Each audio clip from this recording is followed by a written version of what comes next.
everyone, welcome back to my Pilates technique series.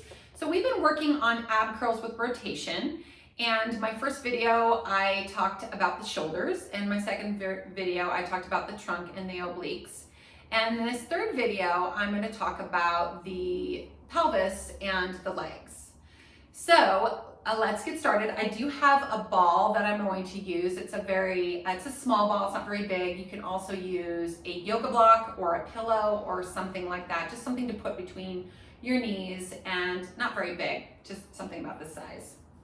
Okay, so I would like for you to start with your legs straight and seated upright. Now, I've said before that this is sometimes a difficult position for people.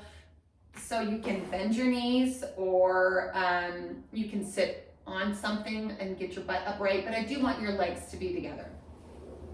So for those of you who've taken Pilates traditional mat classes, you may be familiar with this position and this rotation. So we're gonna sit tall, hands are forward, and I'm gonna open my arms out to the side, and then I'm gonna rotate right, and as I rotate right, I'm gonna think about all those pieces I've talked about in my previous videos, the shoulders, and the trunk, and come around, and then exhale, come center, and then inhale and go to the other side. Remember, inhale lifts us up, and it provides a little bit more room for that rotation to happen through the trunk. I'm just doing a little warm up here, and then I'm going to bring my arms down. Okay, so if you notice when I was doing that, my legs stayed together and nothing was happening here. So in our Pilates mat classes, we often say to squeeze the legs together, or to try not to shift your feet, or those are some of the cues that we use in this position of rotation. So why do we say that, or why is that important?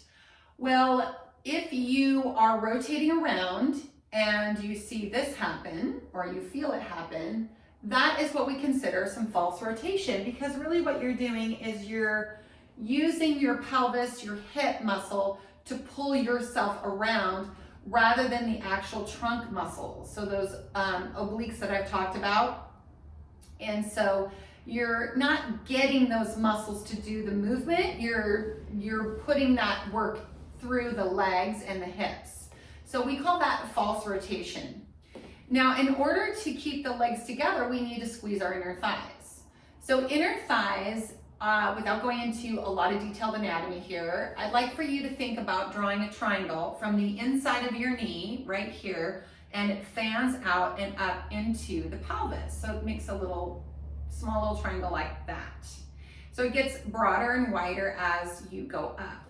So if you think of those being on the right and left sides, and then squeezing those, so pulling those triangles in and up, probably about 20 to 30% of your effort. It doesn't have to be that much. And holding them there. The other thing I feel is I feel like a little bit of lift through my low belly, and I also feel that lift through the spine. So it's finding that midline and then pulling all the way up and through, and then rotating around. And you'll feel, wow, that totally changes the feeling of that rotation. Okay, so now we're gonna go adding the ab curl with this, because stakes get a little bit higher, things get a little bit trickier when we're adding that flexion into the spine and doing it. So I'm gonna have you take that ball now, and you're gonna lie on your back, and you're gonna place it in between your knees. So let's just warm up the shoulders a little bit here, reaching the arms overhead. I always like to review a little bit when we're going into these, even though these are considered fundamental exercises, we can always improve these techniques. So I'm just doing my ribcage arms, disassociating my shoulders from my torso, opening up through my chest, doing some breathing, really focusing on keeping the ribs heavy, pelvis is down, and I'm in neutral spine. So now I'm gonna reach those arms overhead. I'm gonna slide the hands behind my back. My elbows are in my periphery. And I'm gonna let my head just drop into my hands. Okay, I'm gonna take my deep inhale here. I'm gonna exhale, I'm gonna drop my chin down. I'm gonna exhale and curl my head, neck, and chest up. So right here, I want you to pause and give that ball a little bit of a squeeze. And you might feel a little bit more curl happening here. Now remember, the squeeze is just like we did when we were sitting upright. So think of those inner thighs, that little triangle shape, coming towards each other and then pulling up and in. So exhale. And when you're doing this, careful that you're not tucking your tailbone or rocking your pelvis. Remember, it's just the two sides coming towards each other that we're focusing on. Okay, I'm gonna do one more. Exhale, coming up, and then inhale, coming down. So that feels great. In fact, I feel like that really that inner thigh engagement really helped my curls. So now I'm going to go into that rotation. So this is where it gets a little tricky. So I'm gonna curl up, and then I'm gonna rotate right first. So I can feel how much I really need to focus on those inner thighs, stabilizing my pelvis, because that shift really wants to happen in my hips. I'm gonna go left, I'm gonna come back, and then I would come down.